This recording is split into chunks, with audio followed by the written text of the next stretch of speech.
Madame, Monsieur, bonjour et bienvenue dans notre magazine en direct de la rédaction du mois d'octobre. Un magazine en deux temps. La première partie sera dédiée à l'actualité sociale et pour la seconde partie, nous sommes allés à la rencontre de Monsieur Hervé Kruger, auteur de l'ouvrage La gestion fiscale des holdings. Mais intéressons-nous à la partie sociale de ce magazine. La loi Avenir professionnel a été publiée au journal officiel du 6 septembre 2018, mais un certain nombre de ces mesures ne s'appliqueront qu'au 1er janvier prochain.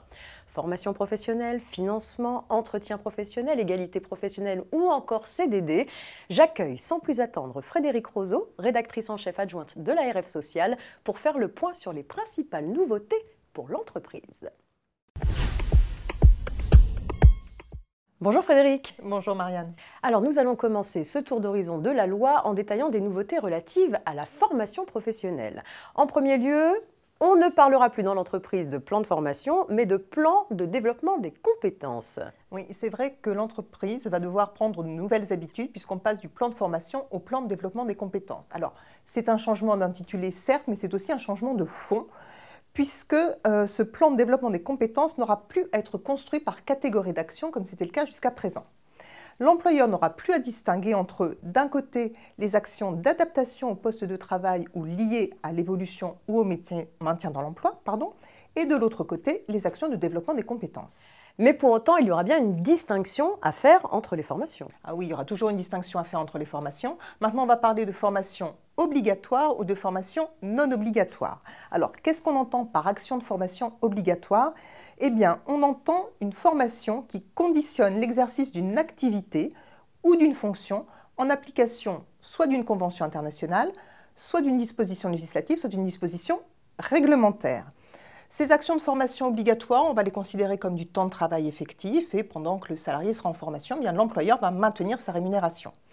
Les autres formations, toutes les autres, celles qui ne sont pas obligatoires, eh bien, il y aura aussi en principe une assimilation du temps de travail effectif, considéré comme du temps de travail effectif, et un maintien de la rémunération par l'employeur. Alors actuellement, il n'y a pas de définition de l'action de formation, mais une liste de 15 types d'actions qui relèvent du champ de la formation professionnelle continue. Au 1er janvier 2019, la loi supprime cette liste d'actions de formation. Oui, la loi préfère faire référence à la notion d'action concourant au développement des compétences qui recouvre en fait le champ de la formation professionnelle initiale et continue. L'action de formation, ça devient une action parmi d'autres qui concourent au développement des compétences des salariés, comme on a par exemple le bilan de compétences ou alors les actions qui permettent la validation des acquis de l'expérience. L'action de formation se définit comme un parcours pédagogique qui permet d'atteindre un objectif professionnel. Cette définition, qui est large, permet de prendre en compte les nouvelles modalités de mise en œuvre des actions de formation, plus innovantes que la formation en présentiel à laquelle nous sommes habitués, Frédérique. Oui, alors il y aura toujours bien sûr de la formation en présentiel, il y en a aujourd'hui, il y en aura demain. Il y a déjà aujourd'hui aussi des formations qui ont lieu en tout ou partie à distance, elles sont déjà reconnues. Ce que vient ajouter la loi, ce sont les actions de formation qui sont réalisées en situation de travail. Donc si on résume, au final, l'action de formation, il faut qu'elle réponde à un des 4 objectifs suivants.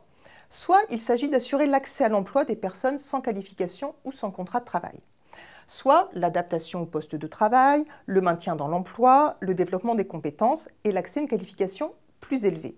Soit, troisième objectif, l'accompagnement aux mutations d'activité. Et puis enfin, dernier objectif, le 4e, la mobilité professionnelle. Très bien. Alors, dernier point sur les actions de formation, on se souvient que le salarié pouvait suivre ces formations en dehors de ses horaires de travail. La loi Avenir conserve cette possibilité active, mais elle prévoit un cadre précis. Est-ce que vous pouvez nous en dire un peu plus, Frédérique? Oui, alors c'est vrai que le salarié qui a des actions qui sont des actions de formation non obligatoires, je précise, qui sont inscrites au plan de développement des compétences, il pourra toujours les faire en tout ou partie hors de son temps de travail. Simplement, maintenant, la loi, comme vous le dites, elle donne un cadre. Il y a 2 hypothèses. Première hypothèse, j'ai un accord collectif d'entreprise qui le prévoit, ou à défaut un accord de branche. Et dans ce cas-là, l'accord va déterminer les actions qui sont visées et la limite horaire du suivi de formation hors temps de travail. Deuxième hypothèse, je n'ai pas d'accord collectif, mais dans ce cas-là, ça pourrait être fait avec accord, avec le salarié, il pourra donner son accord. Attention, il faudra formaliser cet accord. Et puis le salarié, de toute façon, pourra renoncer. Il pourra revenir sur son accord. Et dans cette hypothèse, hors accord collectif, il y aura une limite de 30 heures par an et par salarié. On peut signaler aussi que le refus du salarié de participer à des actions de formation hors temps de travail ne constitue ni une faute ni un motif de licenciement. Exactement, il pourra refuser, oui tout à fait, et il pourra même refuser quand c'est un accord collectif qui prévoit la possibilité de réaliser ces actions hors temps de travail. Alors, il y a 2 précisions à donner aussi qui sont en lien avec ces actions hors temps de travail, c'est que jusqu'à l'entrée en vigueur donc, de ces dispositions au 1er janvier prochain, le salarié qui réalise comme ça une partie de ses actions de formation hors temps de travail a droit à une allocation de formation qui est à la charge de l'employeur. C'est la fin de ce dispositif, fin de l'allocation de formation. Autre fin, en cas de réalisation de la formation hors temps de travail, l'employeur devait prendre des engagements vis-à-vis du salarié si celui-ci réussissait cette formation. Là aussi, fin de ces engagements de la part de l'employeur. D'accord. Alors Frédéric, qui dit formation, dit financement. Peut-être quelques mots sur la participation aux formations maintenant? Oui, alors financement, participation à la formation. Là encore un changement d'intitulé puisqu'on ne va plus parler de participation à la formation, mais de contribution à la formation professionnelle. En revanche, pour les employeurs de moins de 11 salariés, le taux de leur contribution reste à 0,55%. Pour les autres employeurs, donc 11 salariés et plus, il est maintenu à 1%. Donc on conserve les taux actuels. Ce qu'on peut noter, en revanche, c'est que la loi Avenir professionnel reprend le mécanisme de lissage de l'effet de seuil pour les entreprises qui atteignent ou qui franchissent le seuil des 11 salariés. Autre changement de taille à signaler, la contribution à la formation professionnelle sera à terme versée aux URSSAF. Oui, on va verser de plus en plus de choses aux URSSAF. Ils vont vraiment recouvrer de plus en plus de sommes, notamment la contribution formation. Donc en fait, ça sonne la fin de la collecte annuelle avec un an de décalage. La contribution va être versée aux URSSAF au titre de l'année en cours. C'est-à-dire que la contribution de l'année N, elle est calculée sur l'année N et elle est versée en année N. Ça va être pour l'avenir. Le versement, il va se faire comment? Il va se faire selon les modalités de versement des cotisations de sécurité sociale de l'entreprise. Le transfert du recouvrement aux URSSAF est fixé au 1er janvier 2021, au plus tard. Alors, au plus tard, oui. En fait, là, on attend une ordonnance qui va organiser. Alors, l'ordonnance, je ne sais pas quand elle va arriver. Il y a 18 mois qu'ils sont ouverts depuis le 5 septembre 2018. Bon, donc on l'attend dans les mois qui viennent. En attendant, donc, il y a des dispositions transitoires. Du 1er janvier 2019 jusqu'au 31 décembre 2020 au plus tard, la collecte va être assurée par les OPCO. Alors, ce sont des organismes qui vont venir remplacer les OPCA. Et les modalités de cette période transitoire, on attend un décret pour les préciser, mais la collecte au cours de l'année devrait être mise en place, en fait, en principe, à partir de 2020. Donc, si on se place début 2019, à la date du 28 février 2019, les employeurs devront verser aux OPCO la contribution formation due sur les rémunérations de 2018, selon les règles en vigueur avant la réforme, c'est bien ça? Oui, c'est ça. Et fin 2019, enfin là, la date doit être fixée par décret, l'OPCO va collecter, enfin les OPCO vont collecter la nouvelle contribution formation due sur les rémunérations 2019 pour financer les formations de leurs salariés, les formations des dépenses 2019. Autre point sur ce financement, la loi met fin aux accords 0,2% compte personnel formation, 0,2% CPF, que les employeurs de 11 salariés et plus pouvaient conclure pour financer directement les CPF de leurs salariés. Donc les accords qui existent aujourd'hui, qui sont valables, ils vont cesser de produire leurs effets à partir du 1er janvier 2019. Très bien, merci pour ce premier chapitre formation professionnelle. À la marge du thème de la formation professionnelle, la loi modifie le régime de l'entretien professionnel, entretien qui jusqu'à présent se déroule tous les 2 ans et à l'issue de certains congés, absences ou mandats. Cet entretien permet ainsi à l'employeur et aux salariés d'évoquer les perspectives d'évolution professionnelle du salarié. Oui, c'est ça. Alors pourquoi on fait le lien juste après la formation? Parce qu'on va voir que cet entretien professionnel, il y a un lien avec le CPF dont on vient de parler. En fait, la loi, elle revient tout d'abord sur la périodicité de cet entretien à compter du 1er janvier 2019. C'est-à-dire qu'aujourd'hui, il est bisannuel.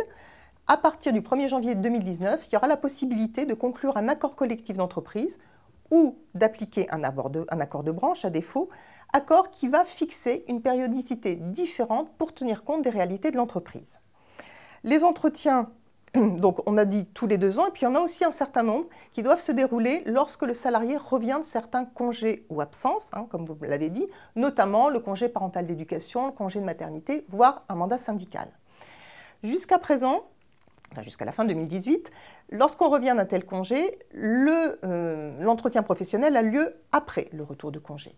À partir du 1er janvier 2019, l'entretien professionnel pourra se dérouler avant le retour à son poste de travail du salarié à partir du moment où celui-ci en fait la demande. Donc cette possibilité, elle existe aujourd'hui, mais elle n'existe que pour le congé parental d'éducation. Cet entretien est conçu à minima comme un temps d'échange sur les perspectives d'évolution professionnelle sans que l'employeur soit tenu d'assurer aux salariés une progression de carrière. Mais il s'agit aussi quand même de donner des informations aux salariés, n'est-ce pas? Oui, alors aujourd'hui, on est d'ores et déjà, durant cet entretien, censé informer le salarié sur la validation des acquis de l'expérience. Et à partir du 1er janvier prochain, du 1er janvier 2019, l'employeur va devoir donner 3 autres types d'informations. D'abord, comment le salarié doit activer, ou l'obligation qu'il a d'activer son compte personnel de formation. Ensuite, les abondements au CPF que l'employeur est susceptible de financer. Et puis enfin, il va falloir parler aux salariés du conseil en évolution professionnelle. Alors j'en dis juste un mot. Ce conseil en évolution professionnelle, il existe déjà. C'est un dispositif d'accompagnement gratuit qui a pour objet de favoriser l'évolution et la sécurisation du parcours professionnel. Et comme c'est un dispositif qui n'est peu connu, l'entretien professionnel sera l'occasion de donner aux salariés des informations à ce sujet. Autre point avec la loi Avenir Professionnel, le comité social et économique va avoir à sa disposition des informations sur la mise en œuvre de l'entretien professionnel dans le cadre de la consultation sur la politique sociale de l'entreprise, les conditions de travail et l'emploi. Comment on va lui donner ces informations au CES? Au CSE, pardon, tout simplement par la base de données économiques et sociales par la BDES. D'accord. Alors il y a aussi tous les 6 ans un entretien professionnel dont le but est de dresser un état des lieux récapitulatif du parcours professionnel du salarié. Oui, et cet entretien, donc, on vérifie si au cours des 6 dernières années, le salarié a bien bénéficié de tous ces entretiens professionnels bisannuels, plus éventuellement des entretiens professionnels auxquels il peut prétendre au retour de congé ou d'absence. Et on doit également apprécier, aujourd'hui, en 2018, s'il a suivi au moins une action de formation, s'il a acquis des éléments de certification par la formation ou par une validation des acquis de son expérience, et s'il a bénéficié d'une progression salariale ou professionnelle. Et c'est là que la loi Avenir Professionnel change les choses, puisqu'à partir du 1er janvier 2019, un accord d'entreprise ou à défaut un accord de branche va pouvoir mettre en place des critères différents de ceux que je viens d'énoncer pour apprécier le parcours professionnel du salarié. En revanche, ce qui ne change pas, c'est qu'il faudra toujours, dans cet entretien tous les 6 ans, vérifier que le salarié a bien bénéficié de tous les entretiens professionnels auxquels il avait droit sur cette période. Très bien. Alors, il existe aujourd'hui un abondement correctif qui intervient lorsque les 6 années précédant l'entretien, le salarié n'a pas bénéficié des entretiens professionnels obligatoires et d'au moins 2 des 3 mesures que vous venez de citer. La loi Avenir Professionnel maintient cet abondement, mais l'ajuste, comme vous allez nous l'expliquer. Oui, effectivement, l'abondement correctif est maintenu. Ça, c'est pour les entreprises, cet abondement correctif de 50 salariés plus. La loi allège le dispositif. Donc, l'abondement, il va être dû uniquement si le salarié n'a pas bénéficié des entretiens prévus et s'il n'a pas bénéficié d'une formation non obligatoire. Donc on ne fait plus référence à la notion de 2 mesures sur 3. Alors ce qui bouge aussi, c'est le montant de l'abondement, parce que jusqu'à présent, il est prévu que lorsqu'un salarié n'a pas bénéficié de ceux auxquels il avait droit, l'employeur doit abonder son CPF de 100 heures, 130 heures si c'est un salarié à temps partiel, et à raison de 30 € par heure, ça fait un budget donc de 3 000 € pour un temps plein, 3 900 € pour un temps partiel. Cette somme doit en principe être versée à l'OPCA. Le futur abondement correctif, aujourd'hui, on ne connaît pas son montant. Le montant, le dispositif va être fixé par décret. Ce sera un montant en euros, puisque de toute façon, le CPF, à partir de janvier 2019, va être monétisé. Il va être géré en euros. Et la somme forfaitaire due par l'employeur sera plafonnée à une somme qui correspond à 6 fois le plafond annuel des droits inscrits au CPF. Alors pour en finir avec l'entretien professionnel, on peut préciser que ces dispositions entrent en vigueur le 1er janvier 2019 et que la loi prévoit que le gouvernement remette un rapport sur la mise en œuvre des entretiens professionnels d'ici le 5 septembre 2019. Toujours dans le cadre des changements apportés par la loi Avenir Professionnel, nous allons maintenant aborder une nouvelle thématique, la réduction des écarts de rémunération entre les femmes et les hommes. Frédéric. Alors c'est un sujet qui fait couler beaucoup d'encre.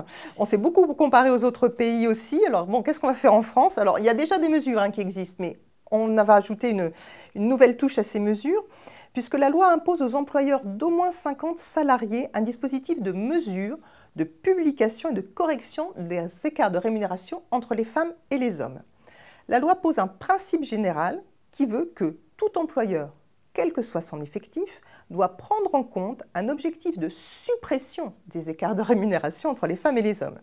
Alors, ce n'est pas applicable aujourd'hui, mais très vite, puisque un décret va fixer la date d'entrée en vigueur vraiment du dispositif, sachant que ce sera au plus tard le 1er janvier 2019 pour les entreprises de plus de 250 salariés, donc ça vient très vite, et au plus tard le 1er janvier 2020 pour celles qui comptent entre 50 et 250 salariés. L'employeur va procéder à des mesures et à la publication d'indicateurs sur les écarts de rémunération entre les sexes. Oui, chaque entreprise donc d'au moins 50 salariés, je l'ai dit, va publier chaque année des indicateurs relatifs aux écarts de rémunération femmes-hommes, mais aussi les actions. Elle va aussi publier les actions qu'elle a mises en œuvre pour les supprimer. Alors, pour les modalités, pour la méthodologie, on attend un décret, on n'en sait pas plus. Alors, ce qu'on sait déjà, c'est que le CSE sera informé sur la méthodologie et le contenu des indicateurs via la BDES. Alors, toujours dans ce plan-là, compte tenu de cette nouvelle mesure, la loi supprime l'obligation qui est actuellement imposée aux entreprises d'au moins 50 salariés de publier une synthèse de leur plan d'action sur l'égalité professionnelle mis en œuvre à défaut d'accord collectif sur ce thème. Alors, en fonction du résultat de ces mesures, l'employeur pourrait être amené à procéder à un rattrapage salarial, c'est bien ça? Oui, c'est ça. Parce que les indicateurs chiffrés peuvent montrer que les résultats obtenus par l'employeur, par l'entreprise sont inférieur à un seuil qui va être fixé. Et dans ce cas-là, la négociation obligatoire sur l'égalité professionnelle, qui se déroule au minimum une fois tous les 4 ans, va devoir obligatoirement porter, en plus des autres thèmes qu'elle comprend, sur les mesures adéquates et pertinentes de correction par rapport à ces écarts, et puis le cas échéant, sur une programmation annuelle ou pluriannuelle de mesures financières de rattrapage salarial. Si, dans le cadre de cette négociation obligatoire, l'employeur ne parvient pas à un accord, il ne va pas rester les bras ballants, il va falloir qu'il détermine unilatéralement ces mesures après avoir consulté le CSE. Cette décision sera déposée auprès de l'administration et celle-là pourra présenter des observations sur les mesures prévues soit par l'accord collectif, soit par la décision unilatérale qui a été déposée par l'employeur. L'objectif est de contraindre les entreprises qui constatent un écart de salaire à travail de valeur égale à prévoir une enveloppe de rattrapage salarial dans le cadre de leurs négociations sur l'égalité professionnelle. Oui, on va leur laisser un délai quand même pour se mettre en conformité. Alors le premier délai, c'est un délai de 3 ans. Mais certaines entreprises pourront obtenir un délai supplémentaire d'1 année à partir du moment où elles montrent les efforts qu'elles ont déjà faits et puis où elles peuvent expliquer, selon la cause qui a fait qu'elles sont défaillantes sur ce point.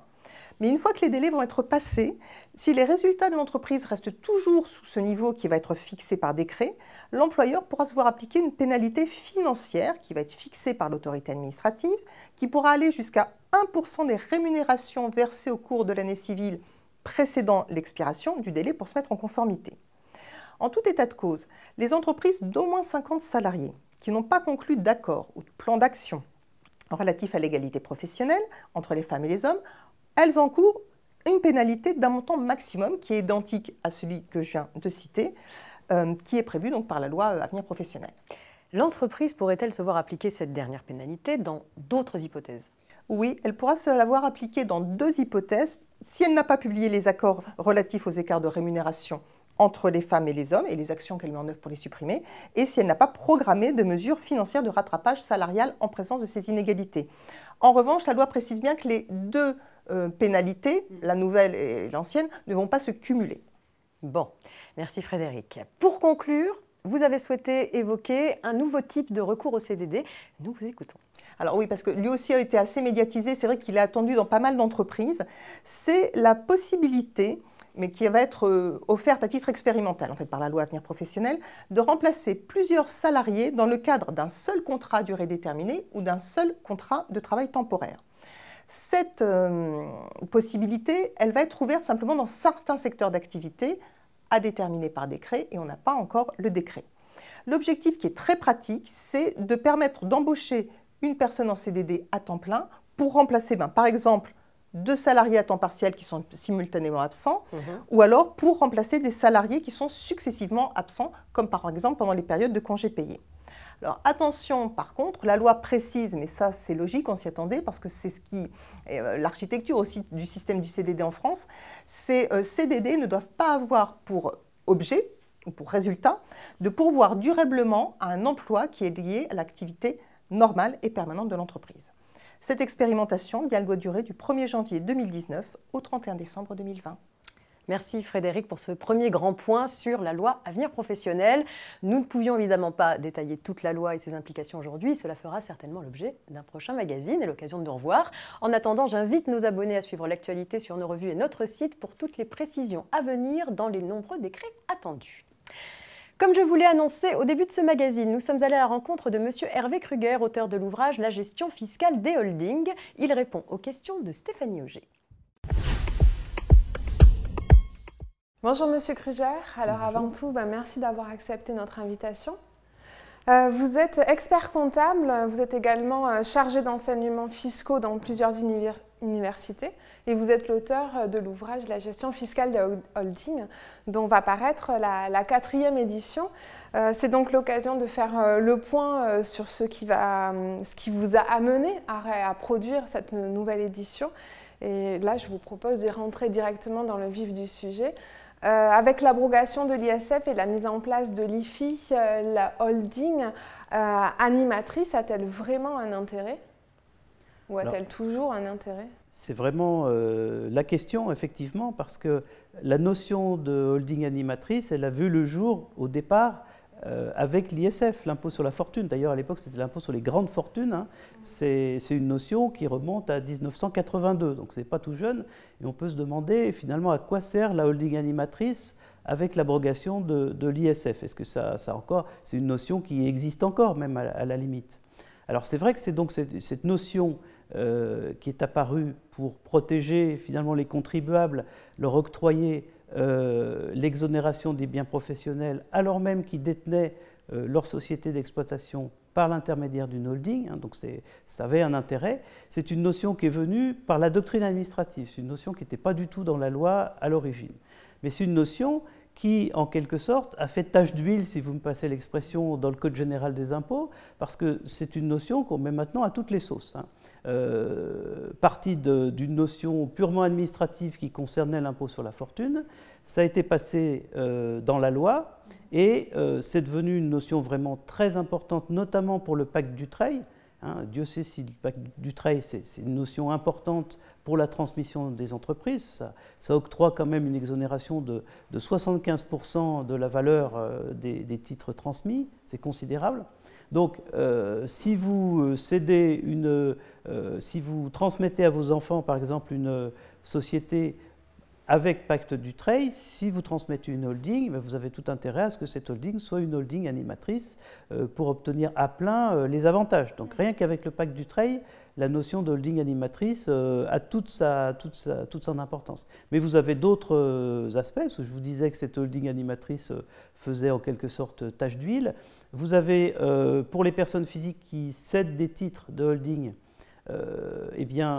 l'application de l'exonération l'abattement des abattements renforcés, hein, notamment l'abattement de 500 000 € en cas de départ à la retraite. Ça vise les holdings animatrices dans le Code général des impôts. Et puis vous avez aussi le dispositif Madelin d'investissement dans les PME. Donc vous avez toute une série de dispositifs qui sont quand même concernés par cette notion de holding animatrice. Alors c'est vrai que la moitié de l'intérêt a disparu avec l'ISF, mais il reste des régimes très importants qui s'applique avec la holding animatrice.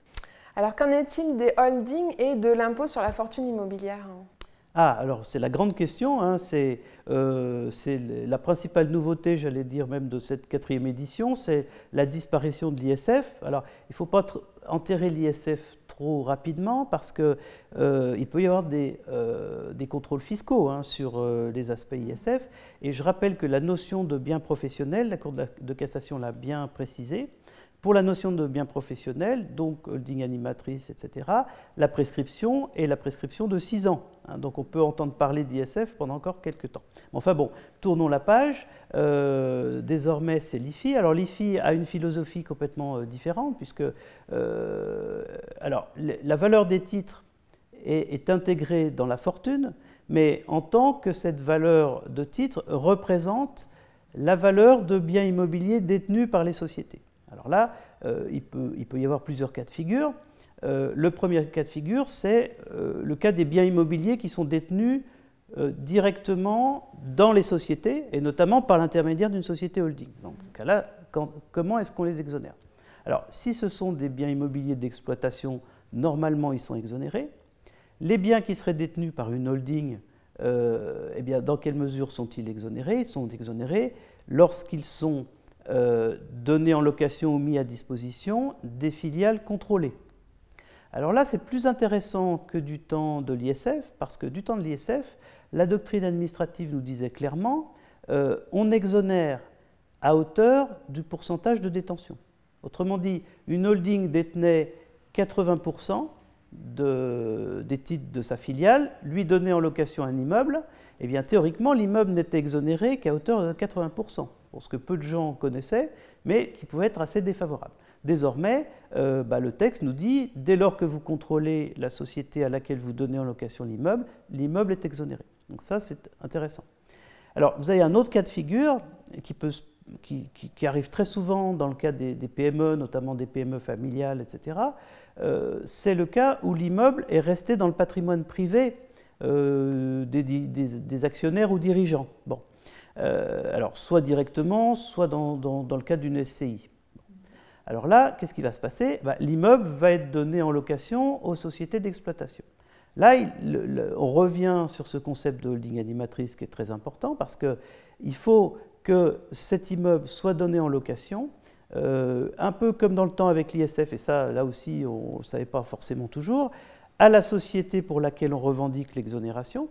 Et donc, généralement ici, dans notre cas de figure, il faut qu'on revendique le concept de holding animatrice, avec toutes les conditions qui vont avec, et que l'immeuble soit donné en location à la holding, qui le redonne sous location à ses filiales. C'est le meilleur montage. Mais voilà, il y a un certain nombre de questions à se poser également en matière d'IFI. L'IFI n'a pas fait disparaître les problématiques d'immobilier au sein des groupes ou des petits groupes, bien au contraire. Ouais. Alors, qu'en pensez-vous de la nouvelle jurisprudence du Conseil d'État sur la holding animatrice? Alors, c'est très intéressant. Ce n'est pas forcément une révolution, mais c'est très intéressant. Alors jusque-là, on avait beaucoup de jurisprudence de la Cour de cassation, puisque évidemment, les questions, c'était des questions d'ISF, ça pouvait être éventuellement des questions de Pacte Dutreil, mais enfin, depuis des décennies, on avait l'IGF puis l'ISF, et la Cour de cassation avait été amenée à se poser beaucoup de questions sur la notion d'animatrice, de holding animatrice. Donc on avait un vrai corpus de jurisprudence de la Cour de cassation, dans un contexte qui était quand même assez particulier, parce que c'était dans le contexte d'une doctrine administrative, donc d'une exception à la loi. Donc forcément, à chaque fois, la Cour de cassation mettait des conditions assez strictes à l'obtention du régime, et surtout, ce qu'il fallait bien voir, c'est que c'était toujours au contribuable de démontrer que sa holding était animatrice, hein, et pas le contraire. Donc c'était souvent assez délicat, et il y a eu des jurisprudences assez défavorables aux contribuables qui s'attendaient à ce que leur holding soit animatrice, et elle ne l'a pas été. Donc c'était assez dangereux parfois. Bon. Et ce qui fait qu'on a rajouté, alors au fil des jurisprudences de la Cour de cassation, des conditions, puisqu'évidemment la jurisprudence de la Cour de cassation par définition est très juridique, donc on a rajouté des conditions juridiques pour essayer d'obtenir l'exonération, et alors tout le monde s'est mis à conclure notamment ces fameuses conventions d'animation qui étaient calquées sur l'arrêt de la Cour de cassation qui avait dit il faut prévoir des actes. Bon. Alors là, on est dans un schéma différent parce que le Conseil d'État, lui, a jugé pour sa partie, c'est-à-dire pour les impôts directs. Là, c'était une histoire qui n'avait rien à voir avec l'ISF, etc., et où la notion d'holding animatrice était dans les textes. Donc on ne se prononce pas sur une doctrine administrative. Et là, ce qui est intéressant, c'est que donc, le Conseil d'État a repris la définition traditionnelle de la holding animatrice, qui était la définition de l'administration fiscale. Alors, il a quand même rajouté un mot, il a rajouté principalement, hein, je reprends ma petite note pour ne pas me tromper, il nous a dit, la holding animatrice, c'est une société qui a pour activité principale, hein, je souligne le mot principal, outre la gestion d'un portefeuille de participation, la participation active à la politique du groupe et au contrôle des filiales. Et alors, on rajoute toujours les prestations de services rendues aux filiales, mais ça, on sait que c'est quelque chose d'accessoire. Hein. Ce n'est pas la notion principale. La notion principale, c'est vraiment l'animation, etc. Alors, qu'est-ce que ça veut dire principalement? Et là, le Conseil d'État a examiné le cas de façon très pragmatique et il a regardé les conditions. Il a vu par exemple que, la société mère avait une participation de 95%, donc une participation très lourde. Il a vu que le dirigeant de la holding était aussi le dirigeant de la filiale. Et il a vu que la holding avait effectivement participé à l'organisation d'opérations de croissance externe du groupe, etc. Donc c'est là qu'on a vraiment un rôle d'animation. Et là, le Conseil d'État ne s'est pas vraiment arrêté au phrasé juridique des conventions, parce que par précaution juridique, justement, dans cette affaire-là, les parties prenantes avaient pris le soin, pour que la responsabilité de la mère ne soit pas forcément toujours engagée, de prendre des précautions. Et je pense que devant la Cour de cassation, ça aurait été très ennuyeux, cette façon de rédiger. Non, là, le Conseil d'État s'est arrêté à une notion économique. Et puis après, la notion de l'activité principale de holding animatrice, qu'est-ce que ça veut dire? Alors là, le Conseil d'État, c'est très intéressant aussi. Il a eu une approche très fiscale, on peut dire, et très pragmatique en même temps. Il a regardé quelle était la valeur relative des titres de la filiale animée par rapport au reste des éléments de patrimoine de la holding.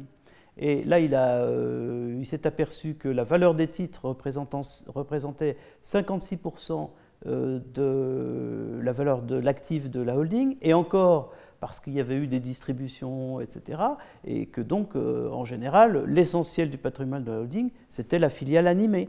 Vous voyez, c'est une approche extrêmement pragmatique, économique et très intéressante.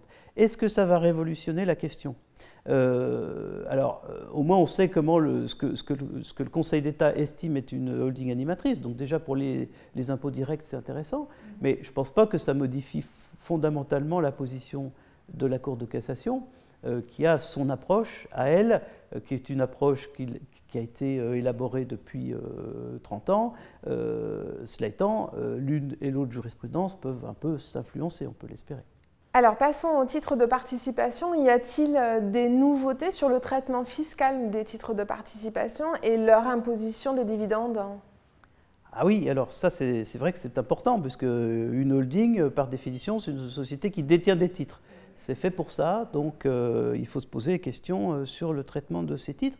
Et des nouveautés, on en a sans arrêt. Depuis quelques années, on a beaucoup de décisions de jurisprudence sur le traitement des titres d'une façon ou d'une autre.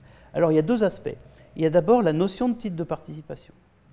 La notion de titre de participation, c'est très important, parce que c'est ce qui permet d'obtenir le régime des plus-values à long terme, donc l'exonération quasi totale en cas de cession des titres par la holding. Oui. Alors, je vous rappelle que c'est assez compliqué en réalité.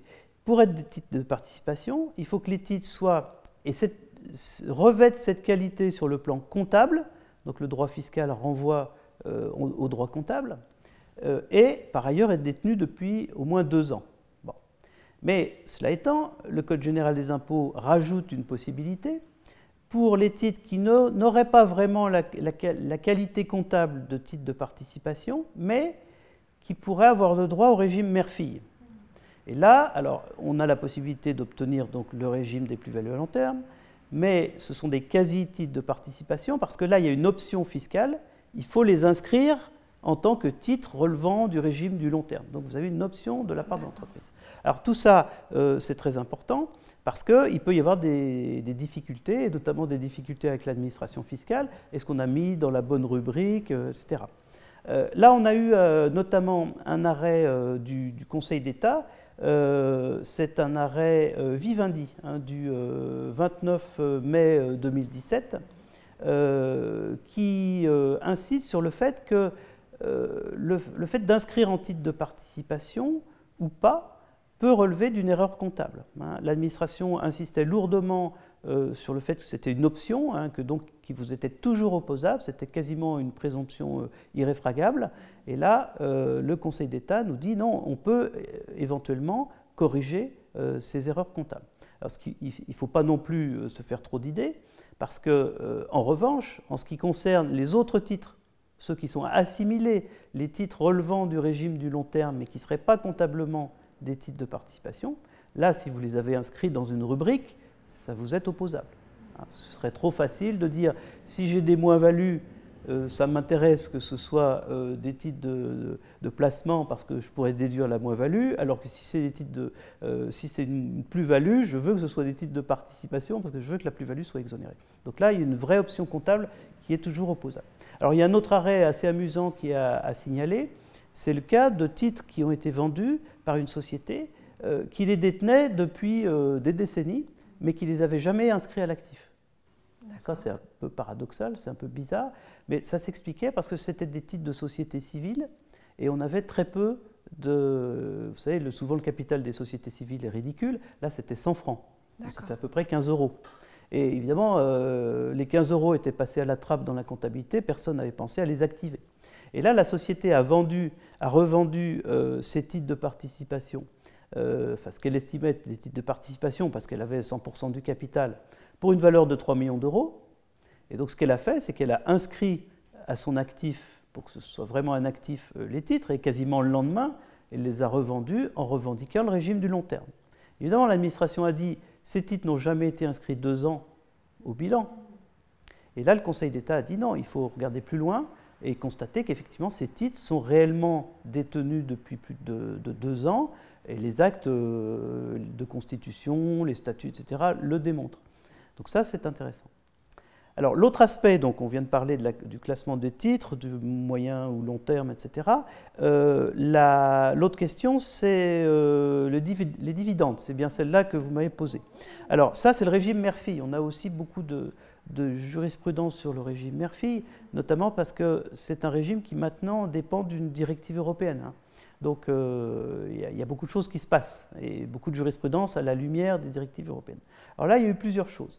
Une première chose qu'il faut rappeler, qui n'est pas tout à fait nouvelle parce qu'elle était déjà dans l'édition précédente de l'ouvrage, c'est qu'on a maintenant un régime anti-abus en ce qui concerne le régime mère-fille. Et ça, c'est très important à prendre en compte parce que si jamais on a créé, par exemple, une holding uniquement ou principalement dans un objectif fiscal pour bénéficier du régime mère-fille, eh bien là, on peut nous le refuser. Et ça, c'est directement, c'est même pas de l'abus de droit, ça résultera directement de la loi. Donc là, il faut bien avoir, c'est la mauvaise nouvelle, c'est ce dispositif anti-abus. Cela étant, l'administration a un peu mis de l'eau dans son vin, parce que ça fait peur à tout le monde à l'époque, et elle nous a dit qu'effectivement, les holdings patrimoniales, etc., n'étaient pas forcément dans le champ du dispositif. Donc là, on peut être un peu rassuré néanmoins. Alors, en revanche, il y a quelques bonnes nouvelles. Alors là, l'une de ces bonnes nouvelles, ça concerne la notion d'option pour le régime mère-fille. Ça, c'était très ennuyeux parce que, comme on considère que le fait d'appliquer le régime mère-fille constitue option, donc une décision de gestion du contribuable, il faut que cette option soit exercée en quelque sorte en temps utile. Le problème, c'était en cas de contrôle fiscal. Vous aviez un vérificateur qui venait de vous dire à une holding, par exemple, vous venez de bénéficier de distribution. Ah ben là, oui, si c'est une distribution, je demande l'application du régime mère-fille. Et là, le vérificateur pouvait vous dire, ah, puisque ça n'a pas été déclaré en temps utile, bah, vous n'avez pas opté pour le régime mère-fille, donc je vous les taxe à l'IS au taux plein. Bon. Donc c'était un peu choquant parce que finalement vous aviez impossibilité, vous ne saviez même pas peut-être que vous aviez bénéficié d'une distribution, donc vous n'aviez évidemment pas pu appliquer le régime mère-fille, et puis après on vous disait bah, c'est trop tard. Donc là on a un arrêt du Conseil d'État très intéressant qui vient clairement nous dire bah, si la taxation de dividendes résulte d'un contrôle, d'une vérification fiscale et d'une réintégration, et bien là vous avez la possibilité dans le délai de réclamation de bénéficier du régime mère-fille. Donc ça, c'est très intéressant, très important, et ça rassure sur l'application du régime mère-fille. Très bien. En ce qui concerne la TVA, qu'en est-il ? Alors la TVA, c'est un beau sujet en matière de holding. Alors c'est amusant parce que souvent la TVA et les holdings, ça relève un peu de la légende urbaine. Quand on parle aux confrères dans des formations, des conférences, il y en a beaucoup qui sont assez étonnés quand on leur dit Si vous avez une holding mixte, c'est-à-dire une holding qui facture des prestations de services, la plupart du temps, cette holding récupère intégralement la TVA et n'aura aucune difficulté. Alors ça, c'est un message qui passe assez mal parce qu'on se souvient d'un temps assez ancien où on avait des difficultés de prorata, etc. Mais ça, depuis les années 90, c'est quelque chose qui est totalement oublié. Bon. Alors, c'est vrai qu'on avait pu avoir des doutes parce qu'on avait une jurisprudence du Conseil d'État, c'était un arrêt Ginger, qui était un peu inquiétant. Bon. Mais il y a eu des péripéties, un renvoi à la Cour administrative, entre-temps une décision de la Cour européenne, et du coup le Conseil d'État a rendu un arrêt récemment, un arrêt qu'on peut appeler Ginger 2, sur laquelle il revient complètement sur sa position, et donc désormais on est complètement rassuré. Alors quel est le sujet en fait ? Une société holding qui facture des prestations de services est un assujetti. Elle facture des prestations de services en appliquant la TVA, donc c'est un assujetti. Le fait qu'elle détienne des titres par ailleurs, et qu'elle perçoive des dividendes, même si elle perçoit des dividendes considérables au regard de ses prestations de services facturées, ça ne détériore absolument pas sa situation. Pourquoi ? Parce que la CJUE a dit de longue date que la perception de dividendes, c'était une opération hors champ, donc il n'a rien à voir avec rien. Bon, ça ne perturbe pas nos droits à déduction. D'accord. Alors, pourquoi ? Parce qu'en fait, l'approche de la Cour de justice, qui est très intéressante, c'est de dire, à partir du moment où une société holding s'immisce dans la gestion de ses filiales, c'est un assujetti, et tout assujetti a droit à la déduction de la TVA. Alors, ça, en soi, c'est assez bizarre, ça a perturbé beaucoup de personnes. Qu'est-ce que c'est que la notion d'immixtion dans la gestion ? Il y en a certains qui ont comparé l'immixtion de la gestion avec la holding animatrice. Ce qui est bizarre parce que précisément, on se tue à dire aux gens qu'il ne suffit pas de rendre des prestations de services pour être une holding animatrice. Donc ça n'a rien à voir. Bon. Donc c'est une notion autonome, l'immixtion de la gestion, pour la Cour de justice. Qu'est-ce que c'est que cette immixtion dans la gestion ? Ben, c'est tout simplement, il ne faut pas chercher midi à 14h. D'ailleurs, dans ces derniers arrêts, j'observe que la Cour met l'immixtion dans la gestion entre guillemets, pour montrer que c'est un peu une notion comme ça, construite. C'est tout simplement la facturation de prestations, avec de la TVA, à titre habituel et régulier. Voilà. Et j'en veux pour preuve le tout dernier arrêt, alors là il est tout récent, puisqu'il remonte à juillet 2018, hein, qui est sur la question des prestations immobilières, des locations. On revient à notre sujet du départ, location d'immobilier professionnel à des filiales en TVA. On a opté pour la TVA. Et on a un arrêt, donc Marle Participation, sur demande préjudicielle, question préjudicielle du Conseil d'État, dans lequel la Cour nous dit le fait de facturer des loyers en TVA, ça constitue une immixtion dans la gestion. Donc ça veut dire que votre holding va être une holding récupératrice. Donc il ne faut pas se poser trop de questions. La plupart du temps, alors sauf cas assez particuliers, il y en aura quand même quelques-uns, on peut se poser notamment la question, lorsqu'on cède des participations, est-ce que les honoraires qui nous sont facturés, les frais de cession, peuvent être récupérés, ou alors, avec un raisonnement d'affectation, est-ce qu'on n'aurait pas des craintes ? Bon, ça, c'est un autre sujet. Mais dans la vie courante, une holding mixte peut récupérer la TVA intégralement, sans inquiétude. Très bien, c'est très clair. Finalement, les holdings ont-ils un avenir ou faut-il fuir les opérations mettant en œuvre des sociétés holding ? Qu'est-ce que vous nous préconisez ? Comment vous le voyez ? Alors, c'est vrai que je pourrais dire la holding sans le soufre, ou la holding à mauvaise presse. Hein. Alors pourquoi est-ce que c'est vrai que quand on parle de holding dans le grand public ou ce qu'on voit dans les journaux, la holding parfois inquiète. Alors ça vient d'où ? Alors ça vient déjà plutôt des holdings installés dans des paradis fiscaux ou qui permettent d'organiser des opérations internationales un peu osées et dont on a beaucoup parlé. Hein. Donc ça déjà, ça met une certaine méfiance à l'égard des holdings. Et puis, vous avez autre chose, vous avez eu beaucoup avec les opérations, notamment vis-à-vis de l'administration fiscale, avec les opérations d'apport-cession. Vous savez que c'était la grande mode, il fut un temps, d'apporter ces titres, les titres qu'on voulait céder à une société holding constituée juste pour ça, et les revendre derrière. Ouais. Donc, après, le Conseil d'État y a mis bon ordre par l'abus de droit et la loi a été modifiée. Mais il est resté quelque chose, hein, on se méfie un petit peu de ces holdings. Alors, c'est vrai que par exemple, les apports avec Soult ont été regardés avec beaucoup de méfiance par l'administration. Donc elle a commencé par nous, dans sa doctrine, nous dire qu'elle les remettrait en cause via l'abus de droit. Et puis finalement, le texte a été modifié, puisque depuis le 1er janvier 2017, lorsqu'on fait un apport avec Soult, eh bien, la plus-value devient imposable à hauteur de la Soult. Donc ça tue les opérations d'apport avec Soult. Et puis on a tous ces dispositifs anti-abus qui ont fleuri. Ça, c'est le côté noir, le côté obscur de la holding. Il n'en reste pas moins qu'en réalité, les holdings, la plupart du temps, elles sont constituées pour des raisons tout à fait estimables. Hein, déjà pour des raisons d'organisation patrimoniale, regroupement familial des participations, pour pas que tous les titres soient un peu partout, raisons de souplesse, raisons fiscales aussi, mais elles ne sont pas uniques. Et j'ai vu des statistiques dans la presse qui disaient que pour les petites PME, vous aviez au moins un tiers des sociétés qui étaient détenues via une holding. Pour les PME moyennes, disons jusqu'à 250 personnes, vous aviez les 2 tiers des sociétés qui étaient détenues dans les holdings. Et à partir de 250 salariés, donc disons les ETI, toutes les sociétés étaient détenues via des holdings. Donc ça, c'est très clair.